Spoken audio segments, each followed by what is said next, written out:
ले फिर आ गए। सब राज्य खुश है?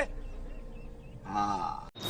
दोस्तों, आपने अभी अभी 10वीं पास की है और आप कंफ्यूज है आपकी लाइफ में कि आपको क्या करना है, कौन से स्ट्रीम में जाना है। कई बार पेरेंट्स को ऐसा लगता है कि आर्ट्स कॉमर्स साइंस जो है वो एक स्केल में आता है, जैसे कि सबसे कमज़ोर बच्चा आर्ट्स में जाता है, उससे बेटर बच्चा जो है कॉमर्स में जाता है और उससे बेटर बच्चा साइंस में जाता है। बट एक्चुअल में ऐसा नहीं है। उसका रीज़न ये है कि आने वाले टाइम में जैसे मान लो 3 साल खत्म हो गए तो उसके बाद में कुछ ऐसी स्ट्रीम भी है जिसके अंदर आर्ट्स कॉमर्स वाले और साइंस वाले तीनों के तीनों बच्चे जो है वो अप्लाई कर सकते हैं। But the thing is that कि क्या आपको पता है कि आपका बच्चा जो है वो किस सेगमेंट में जाना चाहता है और किस सेगमेंट में ज़्यादा बेटर कर सकता है, और उसी के रिगार्डिंग में मैं आज बात करने वाला हूँ। दोस्तों, आर्ट्स वाला बच्चा जो है वो क्या बन सकता है? आर्ट्स वाला बच्चा जो है वो एडवोकेट बन सकता है। इन फ्यूचर वो LLB करके एडवोकेट्स बन सकता है। BA करने के बाद में वो टीचर बन सकता है। कॉम्पिटिटिव BA करके B.Ed करके उसके बाद में वो टीचिंग के लिए अप्लाई कर सकता है। वो गवर्नमेंट जितनी भी वैकेंसीज आती है, चाहे वो स्टेट गवर्नमेंट हो या सेंट्रल गवर्नमेंट हो, वहाँ पे अप्लाई कर सकता है, डिपेंडिंग ऑन कि वहाँ पे कोई स्पेशल डिग्री ना मांगी हो। जैसे कि आर्ट्स जो है वो बहुत कॉमन है, और कई बार ऐसा होता है कि कुछ डिग्रीज के लिए जैसे इंजीनियरिंग या टेक्निकल हो गया तो उसमें टेक्निकल बैकग्राउंड मांगते हैं, तो वहाँ पे आप अप्लाई नहीं कर पाओगे, बट दूसरी गवर्नमेंट जॉब के अंदर आप अप्लाई कर पाओगे। फिर आता है बैंकिंग जॉब्स, तो बैंकिंग के लिए भी आप अप्लाई कर सकते हैं। बैंकिंग जॉब्स के अंदर मतलब कहने का मतलब ये है कि अगर आप IBPS क्लियर करते हो तो आप बैंकिंग के लिए भी अप्लाई कर सकते हो। कई बार प्राइवेट बैंकिंग में भी आर्ट्स वाले वो लोग हायर करते हैं, बैक ऑफिस में, ऑपरेशन में, सेल्स में, मार्केटिंग, बट डिपेंडिंग ऑन के आपका इंटरेस्ट ऑफ एरिया कैसा है, आप किस तरह से आउटपुट देते हैं, किस तरह से आप हार्ड वर्किंग हो और आपकी प्रोफाइल कैसी है, उसके आधार पे वो लोग आपको हायर करते हैं। फिर आती है IAS IPS। अभी कुछ लोगों को पता नहीं होगा तो मैं बताता हूँ। IAS IPS जो है वो आर्ट्स कॉमर्स साइंस तीनों के तीनों ग्रेजुएट्स लोग जो है वो अप्लाई कर सकते हैं। ऐसा नहीं है कि सिर्फ आर्ट्स वाले ही अप्लाई कर सकते हैं, ऐसा भी नहीं है सिर्फ कॉमर्स वाले अप्लाई कर सकते हैं, और ऐसा भी नहीं है सिर्फ साइंस वाले अप्लाई कर सकते हैं। आप किसी भी स्ट्रीम से हो तो आप UPSC की जो एग्जाम आती है वो आप किसी भी स्ट्रीम से दे सकते हैं। फिर आते हैं राइटर। अगर आप आर्ट्स सिलेक्ट करते हो और अगर आप पोएटिक हो या आप काव्य लिखते हो या आपका राइटिंग स्किल अच्छा है, आप कहानियाँ लिखते हो, तो आप इन फ्यूचर राइटर बन सकते हो। आप पोएट हो, अगर आप गाने लिख सकते हो तो आप पोएट बन सकते हो। बॉलीवुड में बहुत ही डिमांड आती है इसकी, पोएट्स की। फिर आती है प्रोफेसर। अगर आप BA करके फिर MA करके फिर MPhil करके या PhD करके अगर प्रोफेसर बनना चाहो तो आप वो भी कर सकते हो। उसके बाद में आता है होटल मैनेजमेंट। एक होटल मैनेजमेंट का कोर्स अभी हाल फिलहाल में 4-5 साल में काफ़ी डिमांड में आया है। होटल मैनेजमेंट के अंदर काफ़ी सारी डिमांड्स आती है, जिसमें होटल मैनेजर को रिक्वायरमेंट्स होती है, मतलब होटल को रिक्वायरमेंट होती है मैनेजर की, और वहाँ पे आपको होटल मैनेजमेंट का कोई कोर्स करके आप होटल मैनेजमेंट में भी, हॉस्पिटैलिटी बिजनेस में भी जा सकते हैं। उसके बाद में आता है डिज़ाइनर। अगर आप ड्राइंग में या स्केच में अच्छे हैं या फिर आप कपड़े के डिज़ाइनिंग में अच्छे हैं तो आप होटल मैनेजमेंट के बाद में या फिर उसके अलावा आप डिज़ाइनिंग का कोर्स भी कर सकते हैं, जिसके अंदर डिज़ाइनिंग में स्केच आर्टिस्ट या आप पेंटर भी बन सकते हैं। ये भी एक ऑप्शन है। स्केच आर्टिस्ट भी आता है। स्केच आर्टिस्ट का जो है एक पूरा प्रोफेशन होता है, जिसके अंदर आप कोई बंदा अगर सामने बैठा है तो आप उसका स्केच बनाएंगे, या फिर कोई थर्ड इंसान जो है वो आपको उसका विवरण देगा कि वो उसकी आंखें ऐसी है या नाक ऐसा है, गाल ऐसे है, और उसके हिसाब से आप उसका पूरा स्केच बनाते हो, तो आप स्केच आर्टिस्ट भी बना सकते हो। स्केच आर्टिस्ट के अंदर हमारा IB हो गया, रॉ हो गया, पुलिस डिपार्टमेंट हो गया, उसके अंदर मेरे ख्याल से वैकेंसीज आती है जहाँ पे आप as an sketch artist apply कर सकते हो।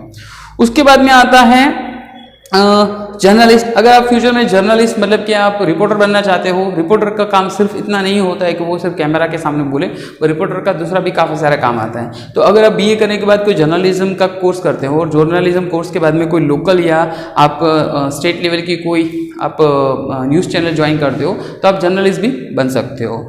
उसके बाद में आता है सोशल वर्कर। अगर आप सोशल वर्कर बनना चाहते हो, अगर आपको लगता है कि आपके अंदर वो भावना है या आप दिल से देश की सेवा करना चाहते हो, लोगों की सेवा करना चाहते हो, तो BA करने के बाद आप MSW कर सकते हैं। MSW के बाद में आप किसी भी NGO को ज्वाइन कर सकते हैं या फिर अपना खुद का NGO स्टार्ट कर सकते हो और सोशल वर्क भी कर सकते हो।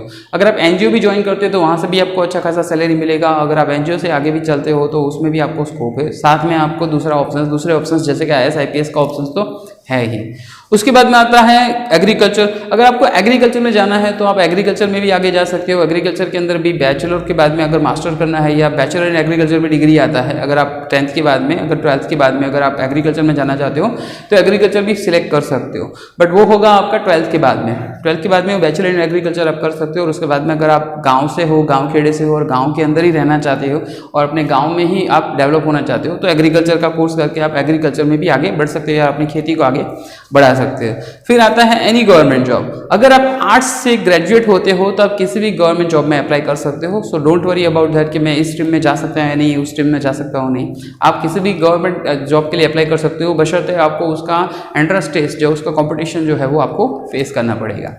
नेक्स्ट पॉइंट आता है कॉमर्स का। दोस्तों कॉमर्स जो है मेरा पर्सनल फेवरेट है। उसका रीजन ये है कि मैं खुद कॉमर्स ग्रेजुएट हूँ, but the situation is that कि कॉमर्स के अंदर आर्ट्स से ज़्यादा बेटर ऑप्शंस रहते हैं कैरियर के। उसका रीज़न ये है क्योंकि कॉमर्स के अंदर प्राइवेट सेक्टर्स में आपको इजीली जॉब मिल जाता है, या फिर आप प्राइवेट सेक्टर की जो जॉब होती है उसको इजीली समझ पाते हो। तो उसी रिगार्डिंग हम बात करेंगे कॉमर्स में। कॉमर्स में आप टैक्स एडवोकेट बन सकते हो और सिंपल एडवोकेट। देखो एक होता है क्रिमिनल एडवोकेट और एक होता है टैक्स एडवोकेट। तो टैक्स एडवोकेट अलग होता है, क्रिमिनल और सिंपल जो एडवोकेट होता है वो अलग होता है। उस एडवोकेट के अंदर भी काफ़ी सारी स्ट्रीम्स आती है। तो अगर आप एडवोकेट बनना चाहते हो तो आप टैक्स एडवोकेट भी बन सकते हो, आप चार्टर्ड अकाउंटेंट बन सकते हो, आप कंपनी सेक्रेटरी बन सकते हो। अगर आप 10th के बाद में 11th कॉमर्स लेते हो तो ये सारी स्ट्रीम आगे है। कंपनी सेक्रेटरी का मतलब होता है जो कंपनी के लीगल और कंपनी के अकाउंटिंग्स और कंपनी के जो टर्म्स कंडीशंस है उसको पूरी तरह से मेंटेन करे, वो काम होता है कंपनी सेक्रेटरी का। चार्टर्ड अकाउंटेंट का सबको पता ही है, अकाउंटेंट होता है, अकाउंटिंग का ध्यान रखता है, tax, service tax, income tax और सेल टैक्स और उसका सबका अकाउंटिंग का और रिटर्न फाइलिंग का सबका ध्यान रखता है, उसको बोलते हैं चार्टर्ड अकाउंटेंट। तो ये हो गया कॉमर्स के अंदर। उसके बाद में आता है बैंकिंग जॉब्स। अगर आप कॉमर्स में हो और आप बैंकिंग जॉब करना चाहते हो, मतलब कि आप अगर बैंकिंग के लिए अप्लाई करना चाहते हो तो आप उसमें भी अप्लाई कर सकते हैं। आप बैंकिंग के एंट्रेंस भी कर सकते हैं। अभी देखो प्राइवेट बैंकिंग में जब आप ज्वाइन करते हो तो प्राइवेट बैंकिंग के अंदर ये सिचुएशन होता है कि वहाँ पे वो कॉमर्स ग्रेजुएट बहुत इजीली हायर करते हैं कंपेरेटिव टू आर्ट्स। तो आपको ये भी समझना है कि अगर आप प्राइवेट बैंकिंग में जाना चाहते हो तो उसके लिए आपको कॉमर्स करना पड़ेगा, आपको MBA करना पड़ेगा, हो सकता है आपको 4 से 5 साल स्टडी करना पड़े, उसके बाद में आपको बैंक में जॉब मिल सकती है। उसके बाद में आता है बैंकर। जैसे मैंने बताया कि बैंकिंग में आप जॉब करते हो तो फ्यूचर में आप बैंकर बन सकते हो। तो आप कभी भी किसी कंपनी में, बैंकर का मतलब होता है वो ऐसा बंदा जो लोगों के पैसे मैनेज करता है और उस पैसे से वो खुद भी प्रॉफिट करता है और जो लोग बंदे जो आते हैं उसके पास पैसे इन्वेस्ट करने के लिए वो बैंक में पैसा इन्वेस्ट करता है, उसी से बैंक को भी प्रॉफिट देता है और लोगों को भी प्रॉफिट देता है और उससे वो अच्छी खासी कमाई करता है। फिर आता है एंटरप्रेन्योरशिप। एंटरप्रेन्योरशिप जो है उसका मतलब ये होता है कि अगर आप बिजनेस स्टार्ट करना चाहते हो तो आप अपना बिजनेस स्टार्टअप कर सकते हो, एंटरप्रेन्योरशिप कर सकते हो आफ्टर कॉमर्स ग्रेजुएट होने के बाद। मतलब ये है कि आपको 12th 10th 11th से लेकर ग्रेजुएशन तक काफ़ी सारी बिजनेस के बारे में इंफॉर्मेशन दी जाएगी, आपको नॉलेज दिया जाएगा। तो उस एक्सपीरियंस के बेस पे या उस लर्निंग के बेस पे आप इन फ्यूचर अपना खुद का बिजनेस स्टार्ट कर सकते हो। तो अगर आप बिजनेस स्टार्टअप करना चाहते हो, आपको लगता है कि मुझे बिजनेस में इंटरेस्ट है, तो आप BCom या आप मास्टर्स के बाद में आप अपना खुद का बिजनेस भी स्टार्ट कर सकते हैं। जरूरी नहीं है कि आप जॉब ही करें। उसके बाद में आता है टीचर, प्रोफेसर और अकाउंटेंट। अभी मैंने बताया टीचर और प्रोफेसर तीनों स्ट्रीम में कॉमन है। आप टीचर भी बन सकते हो, प्रोफेसर भी बन सकते हो। आपको बैचलर के बाद में बैचलर इन एजुकेशन करना है, उसके बाद में MPhil PhD जो भी आपको कंफर्टेबल लगे। अगर प्रोफेसर बनना है तो MPhil PhD करना ज़रूरी है क्योंकि उसमें कॉलेज में आपको उसी के बेस पे हायर करेंगे। तो ये आपको पता होना चाहिए। टीचिंग के अंदर आपको सिर्फ B.Ed करोगे तो भी चलेगा, उसमें आपको B.Ed के बाद में एक TET करके एग्जाम आता है, वो आपको क्लियर करना रहता है। उसके बाद में आप टीचिंग के लिए अप्लाई जॉब ज्वाइन कर सकते हैं। उसके बाद में अकाउंटेंट। अभी अकाउंटेंट जो है वो डेफिनेटली कॉमर्स से रिलेवेंट है। तो हर कोई कॉमर्स बंदा जो है अगर अकाउंट में इंटरेस्टेड है और अकाउंटिंग में मेहनत करता है तो वो अकाउंटिंग कर सकता है। उसके बाद में आता है मैथमेटिशियन। अगर आपका मैथ्स बहुत ही अच्छा है, आपको लगता है कि आपका मैथ्स जो है वो बहुत ही आउटस्टैंडिंग है, तो आप मैथ्स के अंदर जा सकते हो। आप मैथ्स के अंदर मैथमेटिशियन बन सकते हो और ये भी आपको बहुत ही अच्छा स्कोप है। बिजनेसमैन, एंटरप्रेन्योरशिप वो कहीं ना कहीं बिजनेसमैन ही है। तो अगर आप बिजनेसमैन बनना चाहते हो, अपने फादर का बिजनेस, फैमिली बिजनेस ज्वाइन करना चाहते हो, तो उसके लिए भी आपको BCom में काफ़ी सारी हेल्प मिलेगी, काफ़ी सारा गाइडेंस मिलेगा, काफ़ी सारी इंफॉर्मेशन मिलेगी। तो अगर आप फ्यूचर में अपना फैमिली बिजनेस ज्वाइन करना चाहते हैं तो आप कॉमर्स लाइन में आ सकते हैं। सोशल वर्कर, जैसे मैंने बताया आगे, सोशल वर्क इसमें भी एक ऑप्शन है कि अगर आप MSW करके सोशल वर्कर बनना चाहते हो, समाज की सेवा करना चाहते हो, तो इसमें भी एक ऑप्शन रहता है। IAS IPS और गवर्नमेंट एम्प्लॉई। देखो अगर आप IAS और IPS बनना चाहते हो तो इसमें भी कॉमर्स के बाद में, मतलब BCom करने के बाद अगर IAS IPS की तैयारी करना चाहते हो या फिर आप UPSC करना चाहते हो तो UPSC क्रैक कर सकते हो। बट आपको ये ध्यान रखना है IAS IPS के बाद में कि तीनों स्ट्रीम में, आप किसी भी स्ट्रीम में IAS IPS का ऑप्शन रहता है। गवर्नमेंट टीचर का भी रहता है, प्रोफेसर का भी ऑप्शन रहता है। ये सारे कॉमन ऑप्शन है जो आपको तीनों स्ट्रीम में मिलेगा। लास्ट जो है अपना थर्ड, जो जनरली हम बात करते हैं साइंस का। अभी देखो इसमें कहीं भी ऐसा नहीं है कि स्मार्ट बंदा जो है वो साइंस लेता है, उससे कम स्मार्ट बंदा कॉमर्स लेता है और उससे कम स्मार्ट बंदा जो है वो आर्ट्स लेता है। अब ऐसा मत सोचिए, उसका रीजन बता रहा हूँ। क्योंकि आगे जाके सक्सेस वही होगा जो हार्ड वर्किंग होगा, जो पैशनेट होगा, जो डेडिकेटेड होगा। तो साइंस के अंदर आपको कौन से ऑप्शन है वो समझ लीजिए। टेक्निकल इन्फॉर्मेशन, अगर आप टेक्निकल में जा सकते हो, इंफॉर्मेशन टेक्नोलॉजी में जा सकते हो। अगर आप टेक्निकल में इंटरेस्टेड हो, आपको लगता है कि you want to make your career in technical line, then science is the best for you. आप इंफॉर्मेशन टेक्नोलॉजी मतलब कि IT में जा सकते हो, जिसमें कंप्यूटर इंजीनियरिंग आता है, सॉफ्टवेयर डेवलपिंग आता है, लैंग्वेजेस जावा, CCC, ये सारा C++ सारे लैंग्वेजेस आते हैं। तो द थिंग इज दैट कि अगर आपको IT में करियर बनाना है तो आपको 11th में कॉमर्स लेके भी जा सकते हो, या फिर साइंस के बाद में भी आप कर सकते हो। तो इसमें जरूरी नहीं है कि आप साइंस लो, अगर आप IT में जाना चाहते हो आप 12th कॉमर्स के बेस पे भी BCA BSc IT करके आप जा सकते हैं। फार्मासिस्ट बनेंगे आप, अगर साइंस लेते हो तो फ्यूचर में आपको फार्मासिस्ट बनने का स्कोप है। अगर आपके फादर की मेडिकल शॉप है या आपका फैमिली का बिजनेस है जिसमें आप कहीं ना कहीं दवाइयों का बिजनेस करते हो, तो ये फार्मासिस्ट का जो है वो आपको हेल्पफुल होगा। उसके बाद में आता है डॉक्टर। डेफिनेटली साइंस के अंदर आप अगर बायोलॉजी लेते हैं तो आपको डॉक्टर बनने का स्कोप है, जिसमें आप सर्जन बन सकते हो, ENT बन सकते हो, ऑर्थोपेडिक बन सकते हो, कोई भी गायनाकोलॉजिस्ट भी बन सकते हो, कोई भी स्ट्रीम में डॉक्टर बन सकते हैं। तो इसमें साइंस में डेफिनेटली स्कोप है, बट इसमें आपका ये चीज़ भी है कि आपका जो रैंकिंग जो है वो कॉम्पिटिशन बहुत ही हाई होता है, तो आपको ये मैच करना होता है।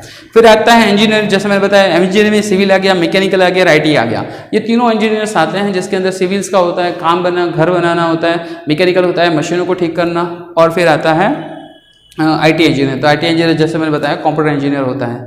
उसके बाद में IAS IPS और गवर्नमेंट एम्प्लॉय। अभी देखो IAS IPS और गवर्नमेंट एम्प्लॉय के अंदर किसी भी कोई भी बंदा अप्लाई कर सकता है, ऐसा जरूरी नहीं है वो किसी कौन से स्ट्रीम से वो ग्रेजुएशन कर रहा है, वो कौन से स्ट्रीम से वो नहीं कर रहा है। तो अगर आप उसमें जाना चाहते हो तो आप जा सकते हैं। इसके अलावा भी देखो 10th के बाद में आप जॉब नहीं करना प्रेफर करोगे, आप कुछ ना कुछ एजुकेशन लेना चाहोगे।